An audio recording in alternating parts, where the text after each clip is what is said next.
Anda kembali di berita utama bersama saya Jihan Novita. Saudara, sejak Perang Timur Tengah pecah 28 Februari 2026, sejak itu pula konten-konten dan narasi tentang perang membanjiri lini masa media sosial. Namun tak semua konten mencerminkan fakta di lapangan, saudara. Kecerdasan buatan atau AI memainkan peran krusial dalam memanipulasi konten dan pesan propaganda untuk mempengaruhi persepsi publik global. AI membantu proses informasi secara masif yang terbatas dilakukan manusia. Konten palsu itu umumnya menonjolkan kecanggihan militer dan dampak dari serangan. Ada pula visual kematian Khamenei di reruntuhan hingga jenazah Perdana Menteri Israel Benjamin Netanyahu. Penggunaan AI menandai babak baru perang modern. Tak hanya di medan fisik, pertarungan juga terjadi di ruang digital yang dikendalikan oleh algoritma. Saudara, salah satu konten beredar luas adalah rumor kematian Perdana Menteri Israel Benjamin Netanyahu akibat gempuran Iran pada pertengahan Maret 2026. Di mana isu bermula dari laporan kantor berita Iran yang menyoroti Netanyahu tak muncul di hadapan publik selama hampir 4 hari. Hal itu dianggap tak biasa karena sebelumnya Netanyahu aktif merilis pesan video kepada publik.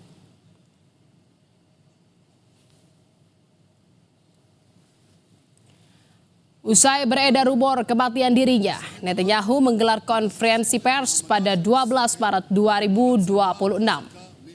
Namun, saudara, perhatian warganet justru tertuju pada potongan video yang memperlihatkan Netanyahu seolah punya 6 jari.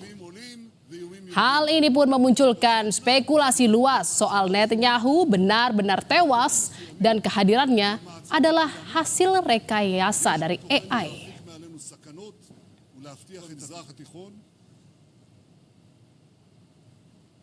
Namun, saudara, spekulasi Netanyahu menggunakan AI hingga seolah memiliki jari 6 dibantah oleh hasil pemeriksaan fakta PolitiFact, lembaga jurnalisme di bawah naungan The Poynter Institute 13 Maret 2026. The Poynter Institute menyimpulkan kesan Netanyahu punya 6 jari disebabkan oleh pantulan cahaya pada telapak tangannya. Pantulan cahaya ini menimbulkan bayangan yang seolah seperti jari tambahan.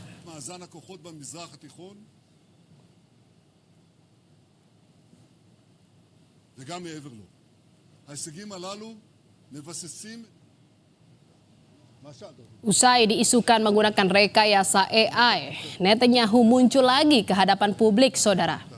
Sebuah video beredar, Netanyahu berada di sebuah kafe sedang minum kopi. Selain membantah rumor kematiannya, Netanyahu juga memperlihatkan jari tangannya. Namun, video Netanyahu di kafe kembali memunculkan spekulasi baru. Warganet menyoroti cangkir kopi yang penuh tapi tak tumpah ketika diminum Netanyahu.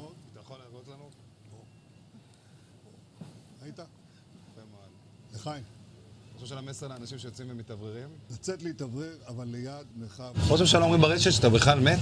אני מת על קפה, אתה יודע מה? אני מת על העם שלי. איך הם מתנהגים, פנטסטי. אתה רוצה לספור את מספר אצבעות? אתה יכול להראות לנו? פה. פה.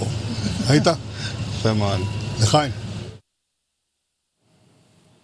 Dan saudara, setelah Netanyahu diisukan tewas, giliran pemimpin tertinggi baru Iran, Mojtaba Khamenei, diisukan mengalami luka serius terluka akibat serangan AS Israel. Rumor itu muncul tak lama setelah Mojtaba ditunjuk menggantikan ayahnya Ali Khamenei yang tewas akibat serangan rudal AS Israel. Saling klaim kondisi Netanyahu dan Mojtaba menyedot perhatian publik. Mereka pun mempertanyakan kebenaran informasi tersebut.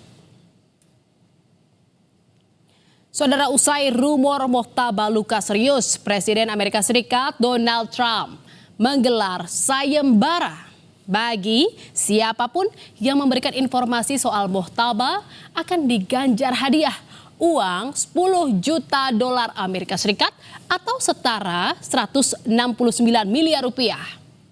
Sayembara itu diumumkan Departemen Luar Negeri Amerika Serikat untuk menggali lebih banyak soal Mojtaba. Pemimpin tertinggi Iran Ayatollah Mojtaba Khamenei mengeluarkan pernyataan pada Kamis 12 Maret 2026.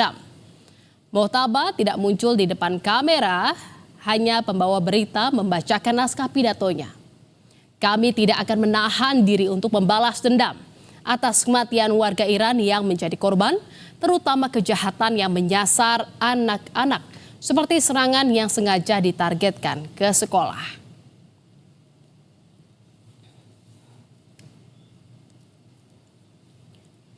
Saudara, di tengah tekadnya membalas kematian warga Iran yang jadi korban, nyawa Mojtaba kini berada dalam bidikan langsung Israel dan Amerika Serikat.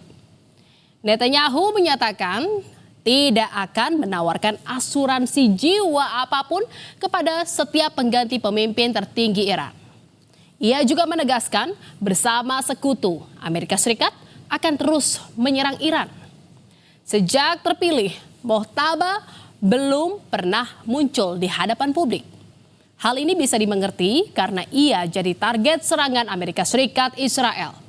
Apalagi, Badan Intelijen Israel, Mossad, punya kecanggihan soal penetrasi ke pihak musuh, bisa memata-matai sampai ke persembunyian musuh yang akhirnya menewaskan ayahnya Mojtaba, Ali Khamenei.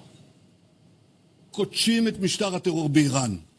אנחנו פוגעים וקודשים את עושה דברו, החיזבאללה בלבנון. בשילוב זרועות חסר תקדים בין ישראל וארצות הברית, השגנו הישגים עצומים, הישגים שמשנים את מאזן הכוחות במזרח התיכון וגם מעבר לו. ההישגים הללו מבססים את מעמדה של ישראל. Presiden Amerika Serikat Donald Trump bahkan melontarkan tuduhan yang serius. Iran menggunakan kecerdasan buatan AI untuk menyebarkan disinformasi soal perang. Trump menyatakan Iran lemah secara militer, tetapi mahir dalam memanipulasi media. Ia menuduh Iran menyebarkan konten palsu untuk melebih-lebihkan kemampuannya.